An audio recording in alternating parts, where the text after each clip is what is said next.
All right. Do you guys think Coach Prime responded to the CBS Sports report of him being the second worst coach in the Big 12? I think what Coach Prime has to realize, and I'm down the middle. I want to see Coach Deion succeed, but at the other side of it, I see some of the stuff I didn't like for last year. But most importantly, I try and be fair with Deion. And what Coach Prime has to understand is a lot of these dudes are college sports reporters. It's the middle or the late end of the summer. They have nothing to write about.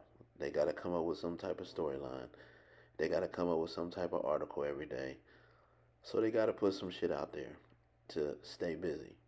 Now, luckily, we only 2.5 weeks from the opening of college football. If you're in the South and certain places, this weekend coming up, you got high school football starting. A lot of people go back to school. Colleges and high schools, it's finally mid-August. It's a different type of feeling in the air right now. Everybody's excited in America for this time of year. If you're an NFL fan, it's exciting also. But we have to understand that we live in an era of shock jocks. And many times, shock jocks don't care about integrity.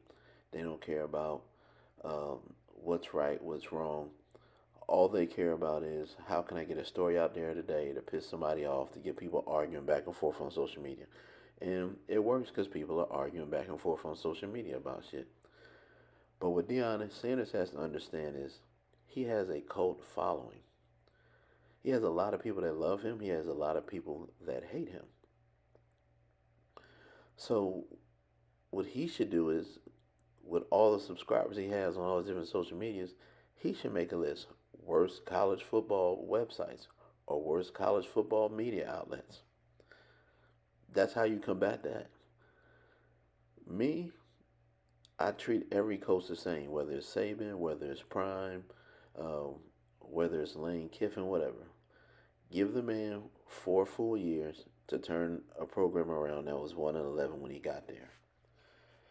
And what he should simply do is ignore those people. Don't talk trash after the game like he did after TCU last year. Just ignore them people, win, and then at the end of the season, call them people back out on their bullshit when they say this. But, we see the Jason Whitlocks. We see the whatever the dude is, Sean Keeler for Denver, whatever he writes for. He's not even writing journalism anymore. It's just all attack things. And I think this is where we have the problem with journalism being dead. Grade coaches on wins, losses, culture, program, how stuff has turned around.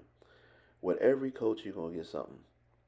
With Nick Saban, you might not like how, uptight he is about certain things. With Coach Prime, he may be too flamboyant, flashy for you.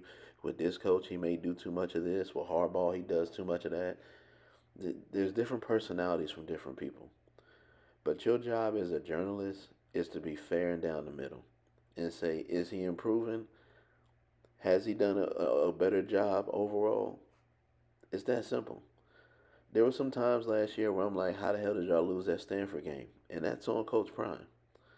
But at the same time, I'm not going to be unfair and not act like he didn't inherit a 1-11 program. Now, once he gets his system down and he gets rolling, then there will be no more excuses. Then you let out what you were feeling. But you can't just attack a man left and right and mess with him because you want to be on shock jock status and you just want a storyline. And unfortunately, the big companies now, CBS, ABC, NBC, they fed into that whole social media era where I'll go for the shock jock appeal rather than being a good journalist. And that's where they're supposed to stop that because they're actually paying people to do the right thing. Most of these people who are independent, the YouTubers are, they may have influence, they may have people's opinion, but you don't go the way they go. You do the things the right way. You're paying people $40,000, $50,000 a year to write garbage now. So if you're going to be that type of news outlet, just have some serious integrity and actually care about the game. Screw your personal feelings. Have some integrity and actually give a crap about college football. And if after 4 years or so many years, Coach Prime continues to look bad, then you let it out. He called me this and that, but hey, on the field, you guys look like garbage. But if you're wrong, be a man and eat your crow and say, I was wrong about Coach Prime. He did a hell of a job. I'm out. That's all I got to say. But most importantly, to Coach Prime, this is the message I got to him. You got too much power to worry about CBS Sports, Sean Keeler, and all these other people.